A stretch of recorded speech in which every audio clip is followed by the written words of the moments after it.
What's up Evorian, kembali lagi di GNGJ, gue yang nanya, gue yang jawab podcast. Pastinya kita bakal mengeksplor dan discover seorang bintang tamu yang gue undang di hari ini. Pastinya ada di dunia seni dan Instagramnya luar biasa, karya-karyanya luar biasa. Dan pastinya lo semua pasti akan banyak terinspirasi oleh orang ini. Dan mungkin langsung aja kita undang. Please welcome, Lampurio! Makasih. Halo Mas Rio. Halo Mas. Sehat Mas? Sehat. Perkenalkan, kita baru ketemu, gue Iya. Nandika Mas. Saya Lampurio. Luar biasa, lihat aja dari stylenya aja, celananya tadi abis ganti. Iya. Ini adalah karya celananya dari Mas Rio, luar biasa, keren banget Mas. Celananya ada tulisannya Mas ya? Ada. Apa Di tulisannya? belakang. Coba Mas, boleh kasih lihat tuh, Pak Evorian. Menyatukan kekuatan. Menyatukan kekuatan. Oh jadi ini media Mas berkarya macam-macam, misalnya ada yang di baju, ada yang Iya. di lukis, segala macam, di piring bahkan ya. Apa aja sih Mas? Apa aja ya? Yang polos pokoknya digambarin dah. Pokoknya sih. Jangan sampai ada yang polos. Iya, jangan sampai ada yang mau. Tapi buat teman-teman Evorian yang belum tahu nih Mas, gue juga penasaran kalau sebelum jeblos atau udah berkarya di dunia seni gitu, pasti kan Mas sudah menimba ilmu kesenian sebelum itu. Dan katanya Mas bukan dari lulusan kesenian, malah justru lulusan dari UPN ya, UPN Veteran Yogyakarta ya. UPN Veteran Yogyakarta. Saya ngambil jurusan FISIP, ilmu komunikasi, jurnalistik, konsentrasinya. Itu sih, jadi emang tidak menempuh pendidikan formal kesenian gitu. Mas asalnya dari mana Mas? Dari Palu, Sulawesi Tengah. Oh, dari Palu terus ke Jogja. Palu, kuliah di Jogja, merantau ke Bali, menikah, tinggal di Jakarta. Di Bekasi. Oh, di Bekasi. Di planet Bekasi. Suka salah itu tuh, salah orientasi. Iya. Oh, berarti berkelana juga Mas. Di Bali berapa lama Mas? Di Bali 3 tahun. 3 tahun.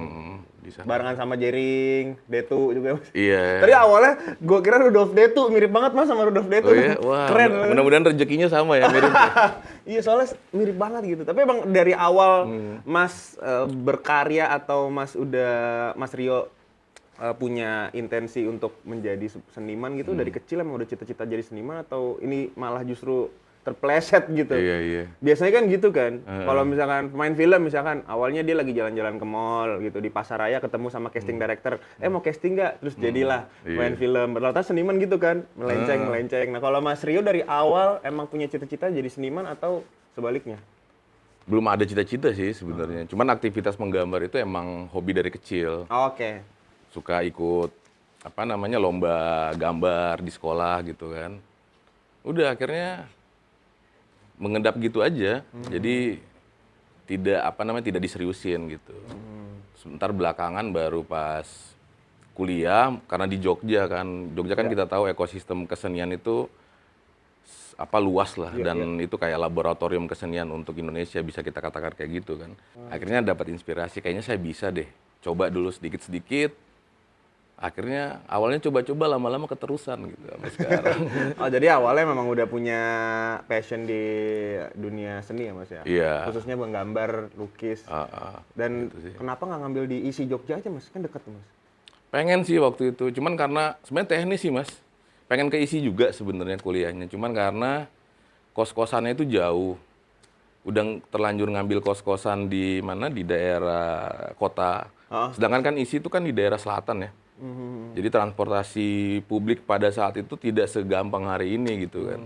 Dan tidak punya kendaraan pribadi gitu. Jadi ya udahlah ngambil yang kampus yang dekat kos-kosan aja gitu. Nah, si UPN itu awalnya coba-coba juga, lama-lama nyaman juga gitu. Jadi karena awalnya pengennya masuknya ISI. Pengennya awalnya Tapi ISI karena jauh gitu. ya. Iya, mungkin karena emang takdir ya, Takdir. panggilan alam. Bener juga sih. Di UPN jurusan?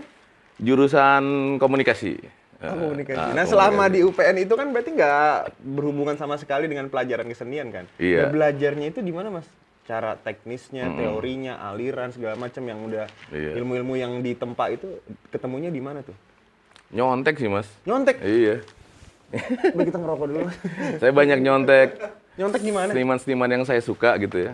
Jadi kan karena sering datang gitu ke pameran seni gitu, akhirnya kayaknya yang ini bisa saya coba gitu. Kayaknya ini bisa saya contoh gitu gambarnya.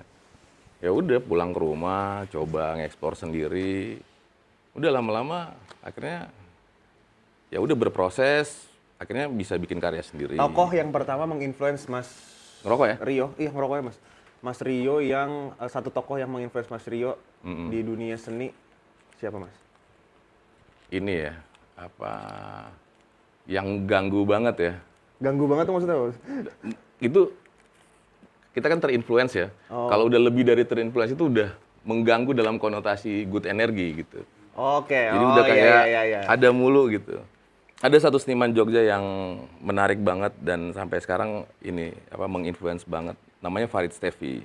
Oh, Farid Steffi. Iya, Festivalis. Festivalis. Oke, Farid Steffi itu pertama gue tahu itu dari karya-karya dia di Filosofi Kopi, bener ya? Iya, yang bikin logo itu ya. Iya. Logo Filosofi Kopi kan beliau ya. Iya. Oh, dia yang begitu influence. Kenapa Mas? Farid Steffi. Menurut Mas? Menarik aja sih. Jadi saya juga nggak tahu ya kenapa sampai menginfluence banget ke saya gitu karya-karyanya. Pertama lihat karya-karyanya memang menarik gitu kan. Secara eksekusi juga tidak begitu sulit sebenarnya, cukup mudah lah gitu kan. Jadi ya udah akhirnya saya coba-coba bikin bentuk-bentuk kayak apa yang Mas Farid Steffi kerjakan gitu kan. Udah ternyata nyaman gitu, akhirnya nge-explore sendiri. Kemudian karena bermain di wilayah seni rupa, bertemu dengan teman-teman yang banyak, akhirnya kan mulai datang banyak referensi yang membantu untuk mengembangkan ide gitu kan. Udah akhirnya mencoba gaya ini, gaya itu gitu kan, karakter ini, teknik ini, teknik itu. Dari situ sih sebenarnya belajarnya.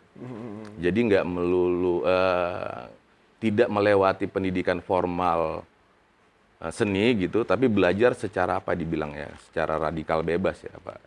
Otodidak. Cara otodidak, radikal bebas ya. Secara otodidak gitu. Nyontoh-nyontoh, coba-coba, akhirnya nyaman, kemudian bikin karakter sendiri gitu. Secara organik aja sih terjadinya Mas. Gitu. Nah, menemukan karakter dari karya-karya seni itu seperti apa sih Mas? Misalkan Farid Steffi dengan misalkan tipografinya gitu. Iya. Dan Alip John misalkan terinfluence sama Basquiat misalkan gitu. Nah, kalau Mas Rio, cara menemukan karakter visualnya yang dibikin tuh seperti apa? Cara menemukannya prosesnya gimana sih Mas? Ya itu tadi dari nge-explore sendiri ya. Pokoknya jadi awalnya sebenarnya ada seniman yang saya suka gitu gambarnya, saya coba, saya contoh gitu. Akhirnya kemudian makin hari kan makin banyak ya seniman yang kemudian saya suka karya-karya visualnya gitu. Semua saya cobain. Itu kayak menjadi satu di dalam satu media gambar itu, dalam kanvas itu. Lama-lama kan berproses sendiri, menjadi memori kolektif di kepala gitu. Akhirnya selanjutnya udah mengalir seperti itu aja.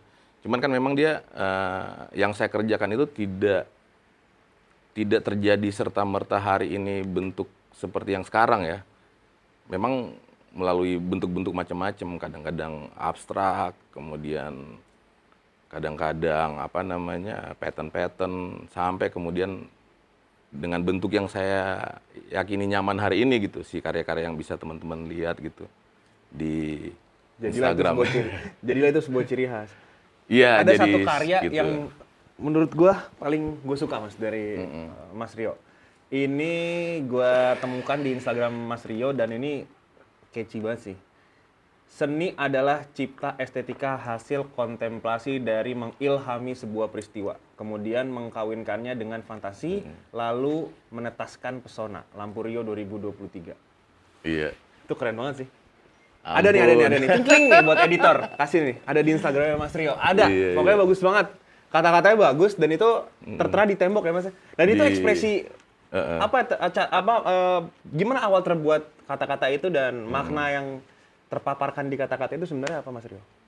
Iya, sebenarnya itu saya nggak tahu ya, mungkin ya karena berkecimpung di dunia kesenian gitu. Jadi saya pribadi semacam kayaknya saya butuh deh mendefinisikan seni itu minimal bagi saya sendiri. Walaupun memang definisi seni itu banyak ya, bisa kita lihat literatur atau segala macam gitu.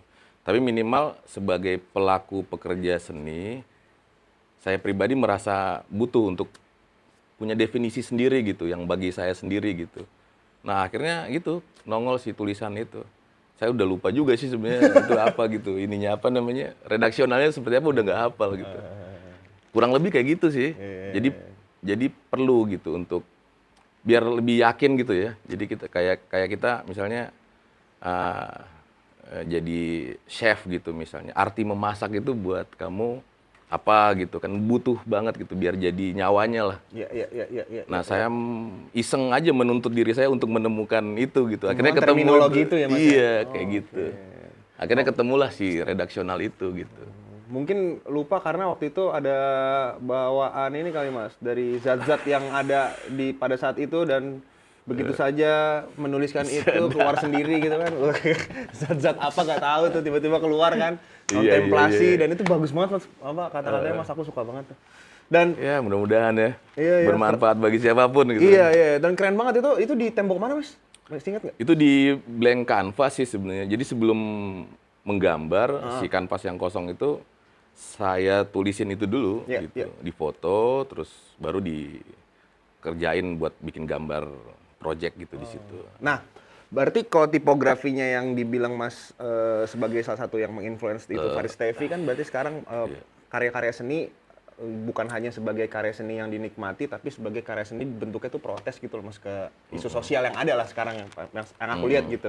Iya. Karya-karya Faris Tevi juga sering aku lihat, karya-karyanya Muklai mungkin sering aku lihat juga. Tapi kayak kemarin gitu ada salah satu isu yang lagi diperbincangkan ya mengenai pemerintahan di Indonesia gitu. Iya. Dan tanggapan Mas sendiri kalau ada seniman-seniman yang turun ke jalan dan dia berkarya di tembok, di jalan dan mungkin itu bisa dibilang vandalisme atau segala macam yang kemarin sempat diperbincangkan oleh konten kreator juga tuh sama Andovi tuh. Jangan vandalisme segala macam. Tapi itu kan di satu sisi itu sebuah karya seni juga gitu. Tanggapan Mas Rio sama hal-hal seperti itu gimana? Wah, berat nih pertanyaannya. Nggak apa-apa. Mau kemarin juga KPR ditanyanya isu sosial juga Mas. Di sini isu sosial pokoknya penting. Penasaran aku Mas. Apa ya? Kalau mungkin ya itu ya salah satu fungsi seni itu selain estetika gitu, yaitu mendidik gitu ya. Jadi ada unsur pendidikan di situ. Nah, bentuk pendidikannya itu bisa apapun gitu, tergantung pada konteks apa atau pada substansi apa yang dikelola gitu. Misalnya kalau sebenarnya itu juga sih yang saya praktekkan sih Mas lewat karya-karya saya gitu kan. Lebih dominan ke bentuk-bentuk kayak upaya mengingatkan kembali atau ya kritik juga salah satunya untuk biar kita cinta lingkungan gitu, karena lingkungan itu kan rumah hidup kita gitu ya, tidak ada salahnya dan alangkah baiknya untuk kita jaga gitu. Nah, karena mengelola substansi itu atau konten itu akhirnya terbentuklah turunan-turunan representasi tafsir visualnya jadi karya-karya yang mencoba menggambarkan itu. Nah, teman-teman yang lain kemudian turun ke jalan, kemudian mengekspresikan gagasannya, protesnya misalnya atau kritikannya lewat karya seni. Karena memang itu fungsinya gitu. Si karya seni itu memang berfungsi untuk mendidik, untuk mengingatkan kembali, untuk mengarahkan kita kepada jalan yang bisa dibilang benar ya, yang baik tuh, yang ideal itu kayak begini gitu. Seni jadi medianya gitu, media menyampaikan itu, menyuarakan itu gitu. Cuma ada satu bentuk seni, ada nih di Instagram atau di media ya ini kali ya, itu tulisannya DPR kunci. Dan itu viral di mana-mana. Nah itu gua nggak tahu yang milok anak SMA atau emang bener dia seniman, tapi sekeras itu orang-orang turun ke jalan buat mengekspresikan apa yang dirasain gitu. Bener-bener. Dan Mas Rio kalau apakah itu sebagai bentuk seni yang ideal yang tadi Mas Rio bilang atau memang itu sebagai vandalisme aja gitu? Ya ekspresi ya. Tetap ekspresi ya Mas? Ekspresi gitu. Iya. Yang bentuknya bisa macam-macam, Macem-macem, bisa tajam banget, bisa tipis gitu, tapi mengganggu sampai kita lihat karyanya terus kayak jadi jadi perenungan gitu, balik ke rumah kayak oh iya ya, harusnya begini nih, harusnya begitu tuh. Oh anjing nih karya nih bikin terngiang-ngiang kan suka begitu tuh. Jadi apapun itu sebenarnya Kayak curhatan ya Mas ya? Curhatan dan itu kan di momen yang adrenalin tinggi ya, mungkin energi lagi lagi voltase tinggi gitu kan, terus kemudian wah ya udah ekspresikan gitu, tulis apapun itu yang tajam-tajam gitu. Iya. Termasuk kunci itu tadi gitu kan, dan kunci-kunci yang lain kan banyak juga tuh. Bener. Dan itu mungkin nggak dipikirin kayak, aduh gue mau kayak bentuk DPR kunci tulisannya ini kayak maunya warnanya ini, tapi udah itu langsung bener. terbesit di pikiran dia, langsung aja tulis dan DPR bla bla bla gitu kan. Nggak tanpa ada proses-proses panjang gitu mungkin ya hasil karya itu ya. Dan itu kan jadi marah kayak, gitu karena marah terus kayak marah tapi berbarengan sama rasa sayang sama bangsanya gitu. Betul. Tapi kemudian kok seperti ini pengelolaannya gitu kan, jadi udah campur aduk tuh. Iya, Itu menarik ya. karya itu kalau bisa saya bawa pulang, pengen saya bawa pulang tuh. Momen kan, momen dan penuh dengan energi gitu di situ. Iya, secara natural juga tiba-tiba Bener. pada mendukung lah teman-temannya mungkin, ayo kita. Ya maksudnya itu kan spontan banget ya Mas ya. Nah, Mas, jadi kemarin aku dibilangin sama produser Evo, Pandu ya. Kemarin terakhir itu pameran di Art Gallery, terakhir di mana Mas? Di M Block ya kalau nggak salah ya? Di Dunia Art Gallery yang Dunia terakhir Art banget Gallery ya? di Tebet waktu itu ada satu galeri art gitu, galeri seni di Tebet namanya Dunia Art Gallery. Pameran grup sih bareng sama teman-teman gitu, Kolektif? pameran di situ, pameran kolektif di situ. Oke. Oh di situ Itu sih yang terakhir. masih keliling Art Gallery ya sampai sekarang Mas? Eh, Open commission nggak sih Mas? open apapun. Open apa Yang aja. penting cuan. Yang penting terapresiasi iya. dan bisa menyenangkan siapapun gitu. Iya benar. Nah kalau berarti ada dong buyer atau pembeli yang sepanjang perjalanan karir Mas Rio gitu, Iya. yang unik lah atau bisa dibilang memorable gitu. Dia mau beli tapi pakai 3 termin atau gimana gitu. Ada nggak sih Mas kayak gitu? Amin, mudah-mudahan. Ada nggak sih Mas pembeli-pembeli yang unik gitu? Gue penasaran kalau di dunia seni tuh pembeli tuh kayak gimana sih, macam-macam buyer tuh. Kan kalau di film-film kan ya kalau kita ke art gallery set ditempel yang mana yang sold gitu kan ada kalau ya gue kan awam ya, di film-film doang liatnya gitu buyernya ya orang-orang elegan gitu, orang-orang yang berjas gitu kalau di film-film. Tapi kalau di dunia nyata secara real gitu, buyer-buyernya seperti apa sih Mas? Nggak tahu ya. Nggak tahu Kalau ya? teman-teman ya, Iya. teman-teman yang sudah sudah established gitu, mungkin bayar unik-unik ya. Kalau saya pribadi sih pengalaman saya belum pernah ketemu sama personnya ini gitu. Cuman akhirnya ngelihat karya yang saya bikin lewat Instagram gitu, dia berminat untuk mengoleksi, menghubungi, kemudian ya udah saya kirim ke alamatnya di Bali waktu itu. Itu lukisan? Lukisan. Nah dari satu itu kemudian ada beberapa lagi yang dikoleksi sama dia gitu, si karya yang saya bikin gitu kan. Akhirnya udah ya, berteman tapi belum pernah ketemu gitu. Jadi kayak LDR gitu. Oke. Si, berarti si nggak sayanya langsung- sama si kolektornya. Iya. Berarti by DM ya Mas ya? Dia By nge-DM? DM ya lewat Instagram. Karena kan saya mempublish menginformasikan ke publik karya-karya yang saya kerjakan kan lewat Instagram. Berarti rata-rata kolektor ya Mas ya kalau beli sini gitu? Iya, jadi semua yang beli karya seni bisa dinamakan kolektor lah. Bukan kayak aku beli karyanya Mas Rio terus aku jualin lagi gitu, reseller gitu nggak? Bukan kayak gitu ya rata-rata? Itu kalau saya pribadi sih bebas aja ya. Mau ada yang beli kemudian menjual lagi ya silakan gitu. Nah, Nggak masalah. pas banget nih. Saya ada pembeli Iya.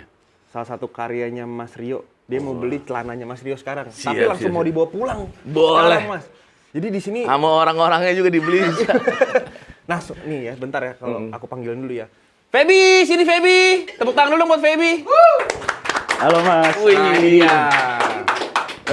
Nggak jadilah. Sudah. Nggak apa-apa, bayar. Siapa?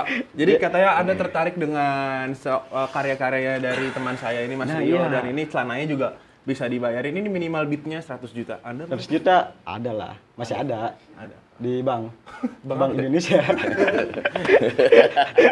Nah, ini maksud saya tadi tuh bayar-bayar unik tuh Iya. ini. Bener-bener suka nggak ketebak. Iya. Bener-bener. Kayak ini kan pakai seragam Lala Teletubbies gitu kan, lucu gitu Anjir. bayarnya. Kenapa nggak pakai jas gitu yang elegan gitu loh? Karena Kayak biar kelihatan gua ini pembeli. ini lebih ke pembeli judi slot tau nggak lu? Bukan lukisan. Kenapa lu mau bayarin karya yang mana? Jadi gue kebetulan kan kolektor nih, seorang kolektor yang lagi nyari karya seni kan. Iya. Ih, Kebetulan nih Mas. seru nih gue dapet persenan nih. Iya dong. Jadi McLaren kebetulan nih. gue lagi buat kafe kan. Iya. Jadi akhir-akhir ini grand opening kafe Mantep. gue. Makanya gue butuh karya seni buat interior kafe gue nih. Wih, banyak saya Mas. Banyak banget nih. Banyak. Boleh tuh tinggal diselisih aja ntar. Siap. Jadi tinggal kirim ke gua. Wah, kalau menurut gua bagus nih, langsung gua sikat. Mantap. Banyak. Gaya banget. Berarti duit tuh banyak ya? Ah, banyak. Selagi ada deposit. Lagi ada deposit alias judi dong dia. Anjing. Oh, berarti lu gawe di kantor ini banyak duit lu ya? Gue mau dong. Weh, nih. Nah, lu mau karya yang kayak gimana? Bentuknya yang kayak gimana? Kafe lu tuh konsepnya apa? Industrial atau Pokoknya apa? konsep kafe gue itu yang banyak cewek pada datang. Satu tuh poin. Terus Bener. yang kedua, orang yang lagi pacaran, oke lah, kunjung kafe gua. Jadi dengan ngeliat lukisan karya yang gua pengen beli ini, Iya. jadi dia bakal nyaman, bakal foto-foto segala macem. Nah, kira-kira cocoknya yang kayak gimana nih karya seninya nih? Wah, kalau punya saya banyak yang gambar-gambar tengkorak gitu, Mas. Tengkorak. Iya.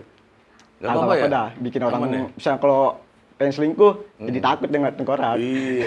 Tengkorak, Jangan. tengkorak dia kemarin udah beli di Ki Alam. Wah, iya. Ada dia, Ki Alam Tuh satu pelukis. udah tuh, Pelukis udah. satu. Itu udah dapet tuh koleksinya. ya? Udah, tinggal dari Mas Rio nih yang belum. Mas Rio belum. Lu kira-kira Mas Rio mau menawarkan karya apa yang cocok buat kafenya dia, Mas? Ada sembari foto dulu ya? tengkorak manusia apa tengkorak hewan? Apa tengkorak lu aja sekalian yuk gambarin sama dia. Banyak sih, ukurannya bisa milih. Tuh. Nanti saya Kira-kira kirimin bagusnya apa nih? gambarnya. Tengkoraknya. Tengkoraknya kayaknya bagus ya. Kafenya apa tadi konsepnya? Konsepnya yang penting banyak lah yang pengunjung customernya pada datang. Jadi kalau mau kita- cewek, mau cowok. Wah, gitu ya.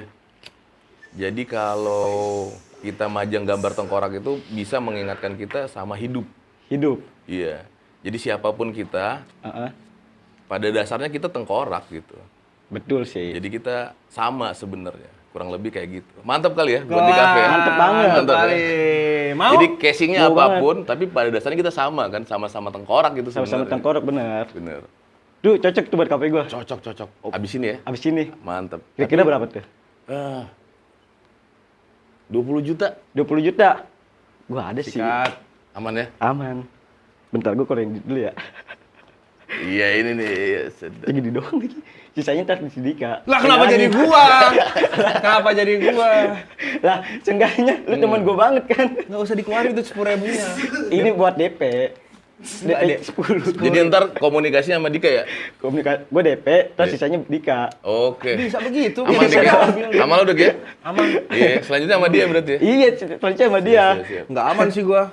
Gak apa-apa, kalau teman baik gua. Iya bener sih. Iya, Tapi kayak 10.000 umpetin dulu daripada lu dipukulin abis ini sama Mas Rio. 10.000 pegang dulu. Ayo buat nggak apa-apa deh. Aman, makasih ini, banget ya. DP. Siap. Taruh Oh, sini. oh, Deal ya? Deal banget. Kenapa jadi gue yang nambokin lu? Gak apa-apa lah, kali-kali. Gak bisa. Nggak bisa masalahnya. gimana nih? Kafe lu aja gue nggak tahu kafe apa. Pokoknya lu anjing. bakal dateng tuh. Lu lagi jomblo kan? Iya. Tuh banyak cewek-cewek, ntar lu lobby-lobby aja. Siapa? Ada pokoknya. Kan lukisan datang. Cewek juga pasti datang dong. Iya. Ngeliat lukisan Mas Rio. Iya. Nah, di situ lu saatnya. Gue bisa masuk di situ. Masuk, Yaudah, sikat. Deal kalau gitu. Deal. Cewek yang seksi tapi. Iya, ada. Kebetulan Abi juga ada. Gak ada, lebay lo. Bisa dong. Apa itu? Ya, Mas. Itu dia. Makasih ya. Thank Pak you, Beb Kolektor. ya. Ntar ya. Iya, sikat. Jadi gini, Mas. Saya kemarin habis pinjol. Iya. Jadi mungkin dilunasinnya sama pinjol dulu. Aman. Enggak. Minimal DP-nya ada dulu. Iya, ada dulu 10.000. Makasih ya, Beb ya. Lumayan di sini kan Mas Rio kan dapat klien sekalian bisa podcast tambahan. Bener. Oh, jadi bayar-bayar kayak si kampret itu si Feby itu Iya. kadang ada nggak Mas yang misalkan nanya doang nih lama banget nanya tapi nggak jadi beli tuh ujung-ujungnya malah Iya. pakai metode elus-elus paha gitu nawarnya atau nggak nawarnya parah banget gitu. Ada nggak Mas? Ya unik sih, macem-macem ya. Macem-macem ya. Suka ajaib-ajaib lah gitu. Oh, iya? Ada yang PHP gitu. Ya umum lah. Mungkin teman-teman seniman yang lain juga ngerasain ketika ada proses pertanyaan-pertanyaan yang indikasinya mau mengoleksi karyanya gitu. Tapi itu normal sih, yang kayak gitu ya umum aja sih, terjadi di manapun, dalam bentuk apapun, tidak melulu karya seni ya, apa aja gitu, dagangan apapun gitu. Bener. Dan ngomongin tentang dagangan dulu, Mas sempat Iya. dagang ini ya, nasi kuning ya Mas ya? Nah, kau tahu? Tahu aku. Ada dong. Kan aku kan temenan sama Ki Alam. Terus aku tanya, besok mau podcast sama Mas Rio, boleh nggak minta tolong dibacain dulu gitu, apa aja gitu. Oh ternyata pas kemarin udah konsultasi, oh dikasih tahu tuh pribadi ya, profilnya, ibu bapaknya, keluarganya, selingkuhannya. Enggak. Cuman aku tahu dari internet mas media Mas. Jadi sempat pakai sepeda tuh kan, namanya Iya. Nakuca. Nakuca Iya. Semesja. Semesja. Nah itu apa tuh Mas? Nasi kuning Cakalang Semesta Jakarta. Oh, Iya, namanya itu. puitis juga tuh Mas ya. Puitis ya. Dia tuh tahun berapa Mas? Itu lucu banget Mas pakai nasi kuning tapi pakai sepeda, ini gambarnya nih. Thank you editor. Iya, apa ya? Itu pandemi kan, Pandemi. 2021 gitu, terus ya udah aktivitas commission work gitu, project gitu, sedang istirahat gitu kan. Semua ngalamin lah. Jadi akhirnya kan kita pada saat itu kan tertuntut untuk cari siasat gitu biar gimana nih untuk bertahan hidup gitu kan. Akhirnya secara alam gaib mungkin ya, spiritual gitu ya. Ketemulah sama si nasi kuning Cakalang ini yang kemudian akhirnya saya jualin pakai sepeda keliling Jakarta gitu. Dan itu berapa lama tuh ngegoes sendiri berarti? Goes ya. Sepedanya di custom. Di custom biar bisa bawa apa si box-box nasi kuningnya gitu kan. Itu kan dipasangin keranjang depan belakang gitu. Jadi di nasi kuningnya itu kan saya beli sebenarnya dari yang dagang nasi kuning gitu. Kenapa milihnya nasi kuning Cakalang? Karena unik ya. Kebetulan saya dari Sulawesi Tengah juga. Jadi inilah apa namanya familiar sama nasi kuning ke Cakalang. Dan pada umumnya kan kalau nasi kuning itu kan yang kita dapat di mana di tempat umum gitu nasi kuning ya. Tapi si nasi kuning Cakalang ini menurut saya unik lah gitu. Akhirnya udah bawa pulang ke rumah, makan, kemudian kepikiran kayaknya ini aja deh gitu yang disiasatin jadi gerakan gitu. Jadi gerakan. Dan berapa lama tuh Mas? Jadi 2 tahun. 2 tahun? Dari 2021 sampai ke 2022 gitu. Tuh betis Dengan- pegel banget situ Mas ya. Wah, itu udah kelar sih Jakarta Selatan, Timur, Barat, Pusat gitu. Semuanya udah hatam tuh ya. Digowesin, dianter-anterin. Keren banget. Kadang dikombinasi gitu kalau misalnya ke Jakarta Selatan itu lebih banyak yang mesen daerah sana misalnya di Jalan Cipete misalnya. Tapi ada satu yang kemudian ke Lebak Bulus gitu kan. Jadi yang dikombinasi aja, yang banyak digowesin, yang mesen satu tinggal dikirim pakai online gitu, Oke. pakai ojol. Ada yang digoesin, ada yang pakai ojol Iya, gitu. Itu jadi sepedanya apa, gravel atau 26? Sepeda biasa sih Mas, itu sepeda punya istri nganggur di rumah rusak gitu. Karena waktu itu kan pandemi terus mendadak banyak yang bersepeda ya. Akhirnya ya udah dibenerin. Nah, kemudian diakalin jadi sepeda untuk berdagang gitu sih. Keren sih. Menolong hidup anak dan istri gitu. Sedap. Sedap pandemi emang semua rata-rata sepedahan sih Mas tuh. Iya, jadi Banyak mendadak apa ya? Jualan kreatif. kopi, iya. Bener-bener. Aku juga sempat jualan kopi tuh tapi di CFD. Pas di Car Free Day doang tuh jualan Iya, kopi iya. segala macam. Seru-seru tuh. Seru banget, pandemi tuh merubah ekosistem, merubah cara pikir orang, Iya, merubah orang yang tadinya nggak bisa dagang jadi bisa dagang gitu kan. Jadi semuanya Kreatif. karena kondisi jadi kreatif. Ya. Bener. Nah next project kira-kira ada karya-karya yang mau di proyeksikan atau mau dibikin atau gimana Mas next project? Atau ntar ada pameran sendiri kan kemarin udah Iya. pameran tunggal tuh Iya. tahun kemarin kan? Tahun kemarin ya. Nah, tahun kemarin pameran tunggal udah tercapai itu, keren banget. Iya. Nah sekarang next project dari Mas Rio ada lagi nggak? Lagi nyiapin series. Jadi Series? iya series. Jadi series itu kan beberapa karya seni yang beberapa karya lukis karena saya melukis ya. Jadi wujud karyanya ya lukisan gitu.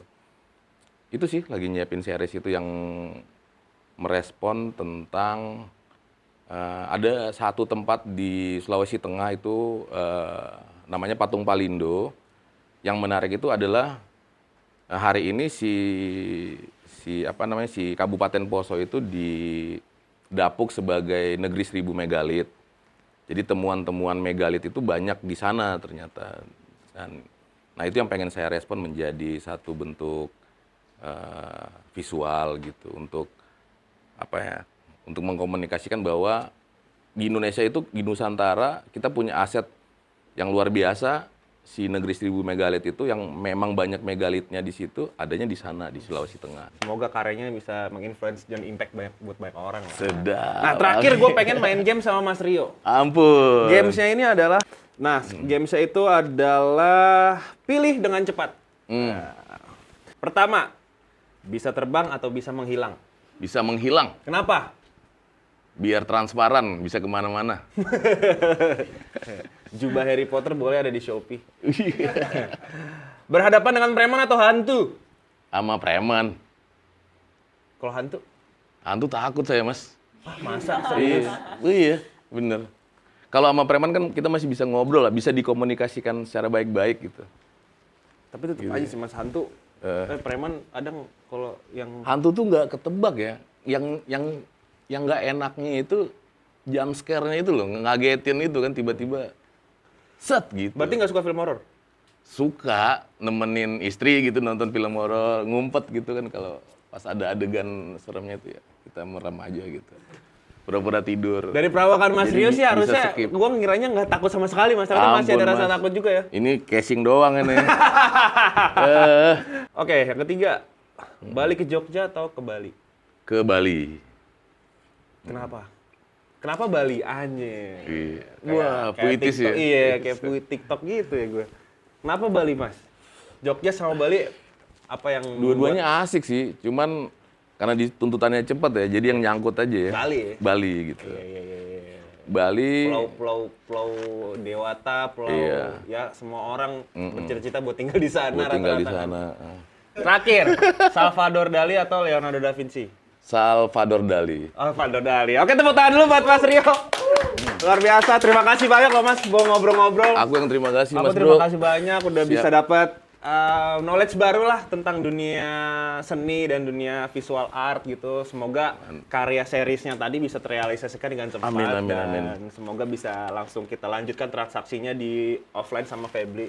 Iya. Dengan lumayan kan 20 juta ya Mas hari ini Iya, dapat kan lumayan langsung lah. closing luar biasa. Nanti Oke, bisa. Evorian. Siap. Jadi itu dia podcast hari ini barengan sama Mas Rio. It's such an Makasih. honor. Jadi Mas Rio ini adalah seorang seniman yang nanti karyanya akan mengeluarkan sebuah series yang harusnya ditunggu-tunggu. Langsung aja masuk ke Instagramnya @lampurio. Kalau mau beli, kalau mau lihat-lihat karyanya bisa langsung di scroll tuh. Terima kasih banyak mas-mas di belakang layar dan kameramen dan soundman di sini. Terima kasih banyak sudah menemani saya ngobrol-ngobrol sama Mas Rio. Jadi itu dia Evorian.